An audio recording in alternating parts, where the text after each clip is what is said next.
Mask ಮ್ಯಾನ್ನ ಮುಖವಾಡ ಈಗ ಬಟಾ ಬಯಲಾಗ್ತಾ ಇದೆ. ಧರ್ಮಸ್ಥಳವನ್ನು ಟಾರ್ಗೆಟ್ ಮಾಡಿರುವಂಥ ತಂಡ ಒಂದೊಂದೇ ಈಗ ಅವರು ಯಾವ ರೀತಿಯಾಗಿ ಸ್ಟೇಟ್ಮೆಂಟ್ ಅನ್ನು ಕೊಡ್ತಾ ಇದ್ರು, ಹೇಗೆ ಪ್ಲಾನ್ ಮಾಡಿದ್ರು ಅನ್ನೋದು ಒಂದೊಂದೇ ಬೆಳಕಿಗೆ ಬರ್ತಾ ಇದೆ. ಬೆಳ್ತಂಗಡಿ ಕೋರ್ಟ್ಗೆ ಮಾಸ್ಕ್ ಮ್ಯಾನ್ ಹಾಜರಾಗಿದ್ದಾನೆ. ನ್ಯಾಯಾಧೀಶರ ಮುಂದೆ ಚಿನ್ನಯ್ಯ ಹೇಳಿಕೆಯನ್ನು ಕೊಡ್ತಾ ಇದ್ದಾನೆ. ಚಿನ್ನಯ್ಯ ಅಲಿಯಾಸ್ ಚೆನ್ನ, ಆತನ ಹೇಳಿಕೆ ಕೂಡ ರೆಕಾರ್ಡ್ ಆಗುತ್ತೆ. ಮಾಸ್ಕ್ ಅನ್ನು ತೆಗೆದು ಚಿನ್ನಯ್ಯ ಅಲಿಯಾಸ್ ಚೆನ್ನ ಹೇಳಿಕೆಯನ್ನು ಪಡಿತಾ ಇದ್ದಾರೆ. ಪೂರ್ತಿ ಗಡ್ಡವನ್ನು ಬಿಟ್ಟಿದ್ದಾನೆ ಈತ ಮಾಸ್ಕ್ ಮ್ಯಾನ್ ಚಿನ್ನಯ್ಯ. ನೋಡಿ, ಇವರ ಒಂದು ಕಟ್ಟು ಕಥೆ ಇದೆಯಲ್ಲ, ಅದೆಲ್ಲವೂ ಕೂಡ ಬುರುಡೆ ಅನ್ನೋದು ಗೊತ್ತಾಗಿದೆ. ಈಗ ಆ ಬುರುಡೆಯ ಕಥೆ ಇದೆಯಲ್ಲ, ಅದೆಲ್ಲವೂ ಕೂಡ ಸುಳ್ಳು ಅನ್ನೋದು. ಧರ್ಮಸ್ಥಳವನ್ನು ಟಾರ್ಗೆಟ್ ಮಾಡಿ ಈ ರೀತಿಯಾಗಿ ಮಾಡಿರುವಂತಹ ಈ ಮುಸುಕುದಾರಿಯಾಗಿರುವುದು ಅಥವಾ ಇವರ ಹಿಂದೆ ಇರುವಂತಹ ಟೀಮ್ ಏನಿದೆಯಲ್ಲ, ಇಂಥವ್ರಿಗೆ ಏನು ಮಾಡಬೇಕು ಅಂತೇಳಿ ಈಗ ಒಂದೊಂದೇ ಬಯಲಾಗ್ತಾ ಇದೆ. ಬೆಳ್ತಂಗಡಿ ಕೋರ್ಟ್ಗೆ ಮಾಸ್ಕ್ ಮ್ಯಾನ್ ಹಾಜರಾಗಿದ್ದಾರೆ. ಸಹಜವಾಗಿ ಇಲ್ಲಿ ವಿಚಾರಣೆ ಆಗುತ್ತೆ. ಧರ್ಮಸ್ಥಳದಲ್ಲಿ ಯಾವಾಗ ಬಂದಿದ್ದ, ಏನು ಕೆಲಸ ಮಾಡ್ತಿದ್ದ, ಆರಂಭದಲ್ಲಿ ಇಟ್ಟ ದೂರಿನಲ್ಲಿ ಕೊಟ್ಟಿರುವಂಥ ಅಂಶಗಳನ್ನು ಅದರ ಆಧಾರದ ಮೇಲೂ ಕೂಡ ಪ್ರಶ್ನೆಯನ್ನು ಕೇಳಲಾಗುತ್ತೆ. ಬಟ್ ಈಗ ಈತ ಒಪ್ಕೊಂಡಿದ್ದಾನಂತೆ, ನನಗೇನು ಗೊತ್ತಿಲ್ಲ, ಪಾತ್ರಧಾರಿ ಅಷ್ಟೇ, ಸೂತ್ರಧಾರಿ ಬೇರೆಯವರಿದ್ದಾರೆ ಅಂತ. ಏನು ಮಾಡಬೇಕು ನೋಡಿ, ಆತನ ಫೋಟೋ ಈಗ ರಿವೀಲ್ ಆಗಿದೆ. ದೃಶ್ಯಾವಳಿಯಲ್ಲೂ ಕೂಡ ನೀವು ಗಮನಿಸ್ತಾ ಇದ್ರಿ. ಮಾಸ್ಕ್ ಮ್ಯಾನ್ ಈತನ ಹೆಸರು ಚಿನ್ನಯ್ಯ ಅಂತೇಳಿ ನಮಗೆ ಮುಂಚೆನೇ ಗೊತ್ತಿತ್ತು, ಬಟ್ ರಿವೀಲ್ ಮಾಡೋದು ಬೇಡ ಅಂತ ಸುಮ್ಮನೆ ಇದ್ವಿ. ಈಗ ಇದೆಲ್ಲ ಕತೆ ಬರೀ ಸುಳ್ಳು ಅನ್ನೋದು ಗೊತ್ತಾಗಿದೆ. ಈಗ ಸೌಜನ್ಯ ಅವರ ಹೆಸರನ್ನು ಹೇಳಿಕೊಂಡು ಈ ರೀತಿಯಾಗಿ ನಾಟಕ ಆಡಿ ಧರ್ಮಸ್ಥಳವನ್ನು ಟಾರ್ಗೆಟ್ ಮಾಡಿ, ಸೌಜನ್ಯ ಕೇಸ್ ಅಂತ ಬಂದಾಗ ಬೇಸರ ಇದೆ, ಬಟ್ ಅದನ್ನೇ ಹೇಳ್ಕೊಂಡು ಇಲ್ಲಿಯ ತನಕ ತಗೊಂಡು ಬಂದ್ರಲ್ಲ. ನೋಡಿ, ಈತನ ಫೋಟೋವನ್ನು ನೀವು ಗಮನಿಸ್ತಾ ಇದ್ದೀರಿ. ಹಳೆ ಫೋಟೋ ಇದೆಯಲ್ಲ ರೈಟ್ ಸೈಡು, ಈತ ಕೆಲಸದಲ್ಲಿರುವಂಥ ಸಂದರ್ಭದಲ್ಲಿ ತೆಗೆಸಿರುವಂಥ ಹಳೆ ಫೋಟೋ ಅದು. ಈಗ ಇನ್ನೊಂದು ವಿಂಡೋದಲ್ಲಿ ಗಮನಿಸ್ತಾ ಇದ್ರಿ, ಆತ ಇರೋದು ಈಗ ಇರುವಂಥ ಫೋಟೋವನ್ನು ಕೂಡ ನೀವು ಗಮನಿಸ್ತಾ ಇದ್ರಿ. ಬಟ್ ಇದರಲ್ಲಿ ಗಡ್ಡ ಇಲ್ಲ, ಈಗ ಗಡ್ಡ ಬಿಟ್ಟಿದ್ದಾನೆ. ಈಗ ಕೋರ್ಟ್ ಮುಂದೆ ಹಾಜರಾಗಬೇಕು ಅಥವಾ ನ್ಯಾಯಾಧೀಶರ ಮುಂದೆ ಸ್ಟೇಟ್ಮೆಂಟನ್ನು ಪಡಿಬೇಕು ಅಂತ ಹೇಳಿದ್ರೆ ಎಲ್ಲವನ್ನ ರಿವೀಲ್ ಮಾಡಬೇಕಾಗತ್ತೆ. ಅದೆಲ್ಲವೂ ಕೂಡ ರೆಕಾರ್ಡಿಂಗ್ ಇರುತ್ತೆ. ಮಾಸ್ಕ್ ಮ್ಯಾನ್ ಚಿನ್ನಯ್ಯನ ವಶಕ್ಕೆ ಕೇಳುವಂಥ ಸಾಧ್ಯತೆ ಇರುತ್ತೆ, ಕೇಳ್ತಾರೆ. ಯಾಕಂದರೆ ಮತ್ತಷ್ಟು ವಿಚಾರಣೆ ಆಗಬೇಕು. ನ್ಯಾಯಾಧೀಶರಾಗಿರುವಂಥ ವಿಜಯೇಂದ್ರ ಮುಂದೆ ಹಾಜರುಪಡಿಸಲಾಗಿದೆ. ಬೆಳ್ತಂಗಡಿ ಹೆಚ್ಚುವರಿ ಸಿವಿಲ್ ಮತ್ತು ಜೆಎಂಎಫ್ಸಿ ಕೋರ್ಟ್ ಮುಂದೆ ಹಾಜರುಪಡಿಸಿ ಮತ್ತಷ್ಟು ದಿನಗಳ ಕಾಲ ಕಸ್ಟಡಿಗೆ ಕೇಳುವಂಥ ಸಾಧ್ಯತೆ ಇರುತ್ತೆ. ಕಾರಣ ಮತ್ತಷ್ಟು ವಿಚಾರಣೆ ಆಗಬೇಕು. ಈತನ ಹಿಂದೆ ಯಾರಿದ್ದಾರೆ, ಯಾಕೆ ಈತ ಸುಳ್ಳು ಹೇಳ್ದ, ಆ ಬುರುಡೆಯನ್ನು ಎಲ್ಲಿಂದ ತಂದ, ಈತ ಹೇಳ್ತಾ ಇರುವಂಥದ್ದು ಆ ಬುರುಡೆ ನನಗೆ ಗೊತ್ತೇ ಇಲ್ಲ, ಯಾರೋ ತಂದು ಕೊಟ್ಟರು ಅಂತೇಳಿ. ಕಳೆದ ವಾರ ಅಂದರೆ ಒಂದು ವಾರದ ಹಿಂದೆಯೇ ಈತನಿಗೆ ಕರೆಸಿ ವಿಚಾರಣೆ ಮಾಡಲಾಗಿತ್ತು. ಯಾವಾಗ ಸುಳ್ಳು ಇದೆಲ್ಲವೂ ಕೂಡ ಕಟ್ಟುಕಥೆ ಅನ್ನೋದು ಗೊತ್ತಾದ ತಕ್ಷಣ ಈತನಿಗೆ ವಶಕ್ಕೆ ಪಡೆದು ವಿಚಾರಣೆ ಮಾಡಲಾಗತ್ತೆ. ಈಗ ಕೋರ್ಟ್ಗೆ ಹಾಜರುಪಡಿಸಿ ನ್ಯಾಯಾಧೀಶರ ಮುಂದೆ ವಿಚಾರಣೆ ಮಾಡಿ ಅಲ್ಲಿ ಮನವಿಯನ್ನು ಮಾಡ್ತಾರೆ, ಮತ್ತಷ್ಟು ಕಸ್ಟಡಿಗೆ ಕೊಡಿ, ವಿಚಾರಣೆ ಮಾಡಬೇಕಾಗತ್ತೆ ಅಂಥೇಳಿ. ಸೊ ಕಸ್ಟಡಿಗೆ ನೀಡುವಂಥ ಎಲ್ಲ ಸಾಧ್ಯತೆ ಕಂಡು ಬರ್ತಾ ಇದೆ. ವಿಚಾರಣೆ ಆಗಬೇಕಾಗತ್ತೆ. ಈತನ ಹಿಂದೆ ಯಾರಿದ್ದಾರೆ, ಯಾಕೆ ಧರ್ಮಸ್ಥಳ ಟಾರ್ಗೆಟ್? ಧರ್ಮಸ್ಥಳ ಈತನಿಗೆ ಅನ್ನ ಕೊಟ್ಟಿತ್ತು, ಬದುಕೋದಕ್ಕೆ ಜೀವನ ಕೊಟ್ಟಿರುವಂಥ ಧರ್ಮಸ್ಥಳವನ್ನು ಈತ ಟಾರ್ಗೆಟ್ ಮಾಡಿದ್ನಲ್ಲ, ಯಾವ ಕಾರಣಕ್ಕಾಗಿ? ಮತ್ತು ಈ ಟೀಮ್ಗೆ ವಿದೇಶದಿಂದ ಫಂಡಿಂಗ್ ಬರ್ತಾ ಇದೆ ಅನ್ನುವಂಥ ಆರೋಪ ಕೂಡ ಇದೆ. ಅದರ ಬಗ್ಗೆಯೂ ಕೂಡ ತನಿಖೆ ಆಗಬೇಕಾಗತ್ತೆ. ದುಡ್ಡು ಎಲ್ಲಿಂದ ಬರ್ತಾ ಇತ್ತು ಇವರಿಗೆ ಅಂತ ಈತ ಆರಂಭದಲ್ಲಿ ಹೇಳಿದ್ದು 100 ಹೆಣಗಳನ್ನು ಹೂತು ಹಾಕಿದ್ದೇನೆ ಅಂತೇಳಿ. ಈತನ ಹೇಳಿಕೆಯನ್ನು ಆಧರಿಸಿ SIT ರಚನೆ ಆಯಿತು. SIT ರಚನೆ ಆದ ನಂತರ ಈತ ಎಲ್ಲೆಲ್ಲಿ ಹೇಳ್ದ, ಏನೇನು ಯಾವ ರೀತಿಯಾಗಿ ಅಗಿಬೇಕು ಅದೆಲ್ಲವೂ ಕೂಡ ಆಯಿತು. 17-18 ಅಡಿಯಷ್ಟು ಅಗಿಯುವಂಥ ಕೆಲಸ ಕಾರ್ಯ ಆಯಿತು. ಆದರೂ ಕೂಡ ಏನು ಸಿಗಲಿಲ್ಲ. ಆವಾಗ ಅನುಮಾನ ಬಂತು ಈತನ ಮೇಲೆ. ಅನಾಮಿಕನ ಮುಖವಾಡವನ್ನು SIT ಕಳಿಸಿದೆ. ಅಸ್ಥಿ ಹೆಸರಿನಲ್ಲಿ ಚೆಳ್ಳೆ ಹಣ್ಣು ತಿನ್ನಿಸ್ತಾ ಇರುವಂಥ ಈತ ಚಿನ್ನಯ್ಯ ಅಂಥೇಳಿ ಬೆಳ್ತಂಗಡಿ ಕೋರ್ಟ್ಗೆ ಹಾಜರುಪಡಿಸಿ ವಿಚಾರಣೆಯನ್ನು ಮಾಡಲಾಗ್ತಾ ಇದೆ. SIT ತನಿಖೆಯಲ್ಲಿ ಈತನ ಮುಖವಾಡ ಬಯಲಾಗಿದೆ. CN ಚಿನ್ನಯ್ಯನಿಗೆ ಕಾನೂನು ಸಂಕಷ್ಟ ಅಂತೂ ಫಿಕ್ಸ್. ಕಾನೂನಿನ ರೀತಿಯಲ್ಲಿ ಯಾವ ರೀತಿಯಾಗಿ ಕ್ರಮ ಆಗಬೇಕು ಅದೆಲ್ಲ ಆಗುತ್ತೆ. ಆದರೆ ಈ ಧರ್ಮಸ್ಥಳ ಪ್ರಕರಣ ಇದೆಯಲ್ಲ, ಕೇವಲ ನಮ್ಮ ರಾಜ್ಯದಲ್ಲಿ ಅಷ್ಟೇ ಸದ್ದು ಮಾಡ್ತಾ ಇರುವಂಥ ಪ್ರಕರಣ ಅಲ್ಲ. ಅಂತಾರಾಷ್ಟ್ರೀಯ ಲೆವೆಲಲ್ಲಿ ಈ ಪ್ರಕರಣ ಹೋಗಿದೆ. ವಿದೇಶದ ಮಾಧ್ಯಮದಲ್ಲೂ ಕೂಡ ಈ ಪ್ರಕರಣ ಬೆಳಕಿಗೆ ಬರ್ತಾ ಇದೆ. ಸೊ ಹಂಗಾಗಿ ಈತನಿಗೆ ಕಠಿಣ ಕಾನೂನು ಕ್ರಮ ಆಗಬೇಕಾಗತ್ತೆ. ಈ ಬಗ್ಗೆ ಮತ್ತಷ್ಟು ಮಾಹಿತಿ ನೀಡ್ತಾರೆ ನಮ್ಮ ಪ್ರತಿನಿಧಿ ಶಂಶೀರ್ ಬೂಡಳ್ಳಿ ಫೋನ್ ಸಂಪರ್ಕದಲ್ಲಿದ್ದಾರೆ. ಶಂಶೀರ್, ಈ ಥರ ಮುಖವಾಡ ಈಗ ಬಯಲ ಆಗ್ತಾ ಇದೆ. ಯಾಕೆ ಈತ ಈ ರೀತಿಯ ಕಥೆಯನ್ನು ಕಟ್ಟಿದ ಅನ್ನೋದು, ಯಾವ ರೀತಿಯಾಗಿ ವಿಚಾರಣೆ ಆಗಿದೆ, ಹೇಗೆ ಈತ ಬಾಯಿ ಬಿಟ್ಟಿದ್ದ ಅಂತ?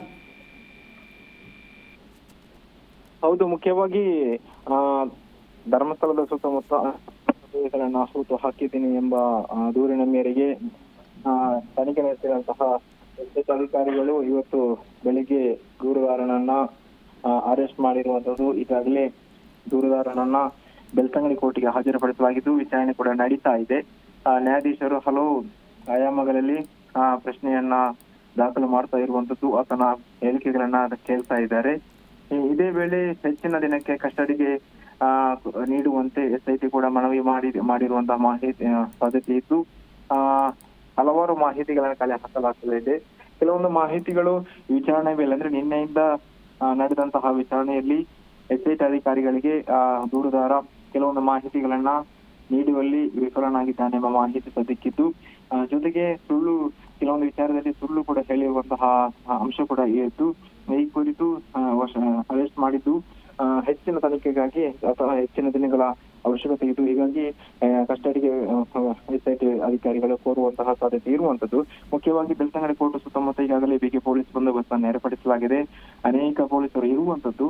ಮುಖ್ಯವಾಗಿ ಈ ಒಂದು ನಿಮಿಷಕ್ಕೊಂದು ಟ್ವಿಸ್ಟ್ ಕೂಡ ಸಿಗ್ತಾ ಇರುವಂತದ್ದು. ಹೀಗಾಗಿ ಈ ಒಂದು ಪ್ರಕರಣ ಮತ್ತಷ್ಟು ಕುತೂಹಲ ಮೂಡಿಸಿರುವಂತದ್ದು.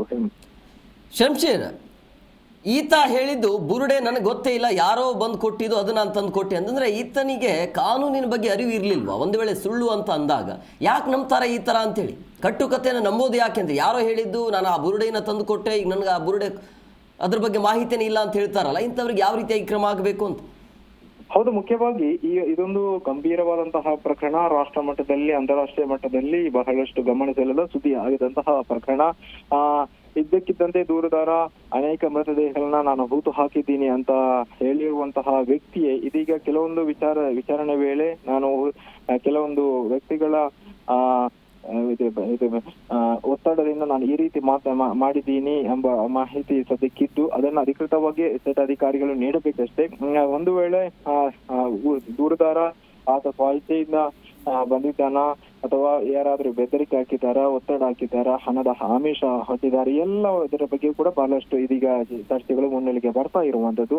ಹೀಗಾಗಿ ಇದೀಗ ಅರೆಸ್ಟ್ ಮಾಡ್ತಾ ಇದ್ದಂತೆ ಈ ಎಲ್ಲ ಪ್ರಶ್ನೆಗಳು ಉದ್ಭವಿಸಿದ್ದು.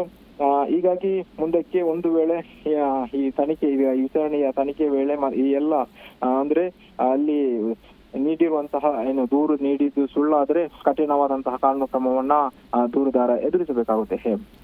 ಶಂಶೀರ್, ಇದೆಲ್ಲವನ್ನ ನೋಡ್ತಾ ಇದ್ರೆ ಭಕ್ತಾದಿಗಳ ಭಾವನೆಗೆ ಧಕ್ಕೆ ತರುವಂತ ಕೆಲಸವನ್ನು ಮಾಡ್ತಿಲ್ವಾ ಈತ? ಹೌದು, ಮುಖ್ಯವಾಗಿ ಇದೊಂದು ಧಾರ್ಮಿಕ ಕ್ಷೇತ್ರದ ವಿರುದ್ಧ ಗಂಭೀರವಾದಂತಹ ಆರೋಪ ಕೇಳಿ ಬಂದಿದ್ದರಿಂದ ಧಾರ್ಮಿಕವಾಗಿ ಭಕ್ತಾದಿಗಳಲ್ಲಿ ಕೂಡ ಒಂದು ಈ ವಿಚಾರದಲ್ಲಿ ಮನೋಭಾವ ಇರುವಂತದ್ದು. ಹೀಗಾಗಿ ಅನೇಕ ಕಡೆ ಭಕ್ತಾಭಿಮಾನಿಗಳಿಗೂ ಕೂಡ ನೋವು ಕೂಡ ಆಗಿರುವಂತದ್ದು. ಹೀಗಾಗಿ ಈಗಾಗಲೇ ಈ ಒಂದು ಘಟನೆ ಅಪಪ್ರಚಾರ ಆಗ್ತಾ ಇದೆ ಎಂಬ ಆರೋಪ ಮಾಡಿ ಅದನ್ನ ಖಂಡಿಸಿ ಈಗಾಗಲೇ ಧರ್ಮ ಜಾಗೃತಿ ಸಭೆ ಕೂಡ ಮಂಗಳೂರು ಹಾಗೂ ದಕ್ಷಿಣ ಕನ್ನಡ ಜಿಲ್ಲೆಯ ಬೇರೆ ಬೇರೆ ರಾಜ್ಯದ ವಿವಿಧ ನಡೆದಿರುವಂತದ್ದು. ಇದೇ ಬೆನ್ನಲ್ಲೇ ಇದೀಗ ಈ ಒಂದು ದೂರುದಾರ ಮೊದಲು ನಾನು ಹೋಗ್ತಿದ್ದೀನಿ ಅಂತ ಹೇಳಿ ತದನಂತರ ಮಹಿಳಾ ಆಯೋಗದ ಮನವಿ ಮೇರೆಗೆ SIT ರಚನೆಯಾಗಿ ತದನಂತರ ಶೋಧ ಕಾರ್ಯ ಪ್ರಾಥಮಿಕ ಆಗಿರುವಂತದ್ದು. ಇದೇ ವೇಳೆ ಶೋಧ ಕಾರ್ಯಾಚರಣೆ ವೇಳೆ 2 ಕಡೆ ಮಾತ್ರ ಏಳುಗಳು ಸಿಕ್ಕಿದ್ದು. ಅದು ಯಾರು ಏನು ಎಂಬುದರ ಬಗ್ಗೆ FSL ವರದಿ ಇನ್ನೂ ಕೂಡ ಬಂದಿಲ್ಲ. ಹೀಗಾಗಿ FSL ವರದಿ ಬರುವವರೆಗೂ ಕೂಡ ನಾವು ಶೋಧ ಕಾರ್ಯ ನಡೆಸಲ್ಲ ಅಂತ ಹೇಳಿ ಗೃಹ ಸಚಿವರು ಸದನದಲ್ಲಿ ಹೇಳಿದ್ರು. ತದನಂತರ ವಿಚಾರಣೆ ನಡೆಸಿದಂತಹ SIT ಅಧಿಕಾರಿಗಳಿಗೆ ಏನೋ ಒಂದು ಕೂಗು ಸಿಕ್ಕಿದ ಕಾರಣ ಇದೀಗ ಅರೆಸ್ಟ್ ಮಾಡಿರುವಂತದ್ದು. ಅದೇ ಯಾಕಂದ್ರೆ ಶೋಧ ಕಾರ್ಯಾಚರಣೆ ನಡೆಸ್ತಾ ಇದ್ದಂತಹ ವೇಳೆಯೇ ದೂರುದಾರನನ್ನ ವಶಕ್ಕೆ ಪಡೆದಿರಲಿಲ್ಲ. ಆತ ಅಜ್ಞಾತ ಸ್ಥಳಕ್ಕೆ ಹೋಗ್ತಿದ್ದ, ಬೇರೆಯವರ ವಶದಲ್ಲಿದ್ದ. ಹೀಗಾಗಿ ಇದೀಗ ಅಧಿಕೃತವಾಗಿ ವಶಕ್ಕೆ ಪಡೆದು ಹೆಚ್ಚಿನ ವಿಚಾರಣೆಯನ್ನ ನಡೆಸಿ ಸತ್ಯಾಂಶವನ್ನ ಆದಷ್ಟು ಬೇಗ ಹೊರಗೆ ಬಿಡುವಂತ ಸಾಧ್ಯತೆ ಇರುವಂತದ್ದು. ಶಂಶೀರ್, ಈತನಿಗೆ ಈಗ ಕೋರ್ಟ್ಗೆ ಹಾಜರುಪಡಿಸಲಾಗಿದೆ, ಅಲ್ಲಿ ಯಾವ ರೀತಿಯ ವಿಚಾರಣೆ ಆಗತ್ತೆ ಅಂತೇಳಿ, ಅಂದ್ರೆ ಎಷ್ಟು ದಿನಗಳ ಕಾಲ ಕಸ್ಟಡಿಗೆ ಕೇಳುವಂತ ಸಾಧ್ಯತೆ ಇರುತ್ತೆ, ಮುಂದೆ ಹೇಗೆ ಎಲ್ಲ ತನಿಖೆ ನಡೆಯುತ್ತೆ?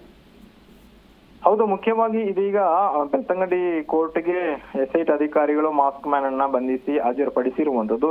ಒಂದು ವೇಳೆ 1 ವಾರಕ್ಕಿಂತಲೂ ಹೆಚ್ಚಿನ ಕಾಲ ಕಸ್ಟಡಿಗೆ ಕಸ್ಟಡಿಗೆ ಕೊಡಿ ಅಂತ ಮನವಿ ಮಾಡುವ ಸಾಧ್ಯತೆ ಇರುವಂತದ್ದು. ಯಾಕಂದ್ರೆ ಇದೊಂದು ದೀರ್ಘವಾದ ಗಂಭೀರವಾದ ಕೇಸ್ ಆಗಿದ್ದರಿಂದ ಹಲವು ಆಯಾಮಗಳಲ್ಲಿ ಇದನ್ನ ಎನ್ಕ್ವೈರಿ ಮಾಡಬೇಕಾಗುತ್ತೆ.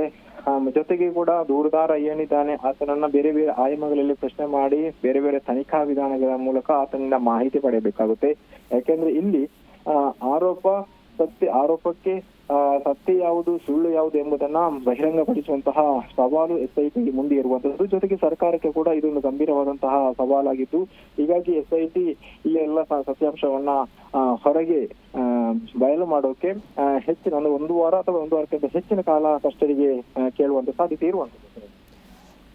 ಶಂಶೀರ್, ಈಗ ಈ ಬುರುಡೆ ಕಥೆ ಏನಿದೆಯಲ್ಲ, ಬುರುಡೆ ಕಥೆ ಬಗ್ಗೆ ಬಾಯ್ ಬಿಟ್ಟಿದಾರ? ಯಾರು ತಂದು ಕೊಟ್ಟಿದ್ರು, ಏನು ಎತ್ತ, ಅದ್ರ ಬಗ್ಗೆ ಏನಾದ್ರು ಬಾಯ್ ಬಿಟ್ಟಿದಾನ? ಈತನಿಗೆ ಯಾರು ಕೊಟ್ಟಿದ್ದು ಅಂತ ಹೇಳಿ?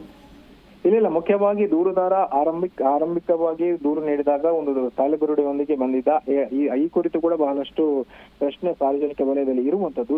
ಈ ಬಗ್ಗೆ ಕೂಡ SIT ಅಧಿಕಾರಿಗಳು ತನಿಖೆ ನಡೆಸ್ತಾ ಇತ್ತು. ಆತ ಎಲ್ಲಿನ ತಂದ, ಯಾವ ಪ್ರದೇಶದಿಂದ ತಂದ, ಯಾವ ತಾಲೆಬುರುಡೆಯನ್ನ ಅಗೆಯೋಕೆ ಯಾರು ಸಹಾಯ ಮಾಡಿದ್ದು ಎಲ್ಲ ಹೇಳೋದರ ಬಗ್ಗೆ ಕೂಡ ತನಿಖೆ ನಡೆಸ್ತಾ ಇದ್ರು. ಆದ್ರೆ ಅಧಿಕೃತವಾದಂತಹ ಮಾಹಿತಿಯನ್ನ ಈ ಕುರಿತು ಅವರು ಬಹಿರಂಗಪಡಿಸಿಲ್ಲ.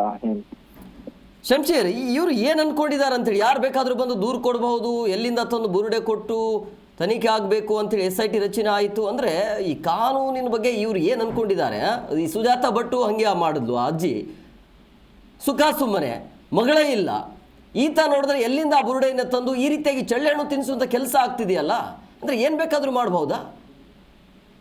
ಹೌದು, ಮುಖ್ಯವಾಗಿ ಇವರಿಗೆ ಈ ಒಂದು ಪ್ರಕರಣಕ್ಕೆ, ಧರ್ಮಸ್ಥಳ ವಿರುದ್ಧದ ಪ್ರಕರಣಕ್ಕೆ ಸಂಬಂಧಿಸಿದಂತೆ ಮಾಸ್ಕ್ ಮ್ಯಾನ್ ಹಾಗೂ ಸುಜಾತ ಭಟ್ ಅವರ ನಡವಳಿಕೆ ಅಥವಾ ಅವರ ಹೇಳಿಕೆ ಕೂಡ ಇದೀಗ ಮತ್ತಷ್ಟು ಸೃಷ್ಟಿ ನೀಡಿದ್ದು ಗೊಂದಲವನ್ನ ದ್ವಂದ್ವವನ್ನ ಮೂಡಿಸಿರುವಂತದ್ದು.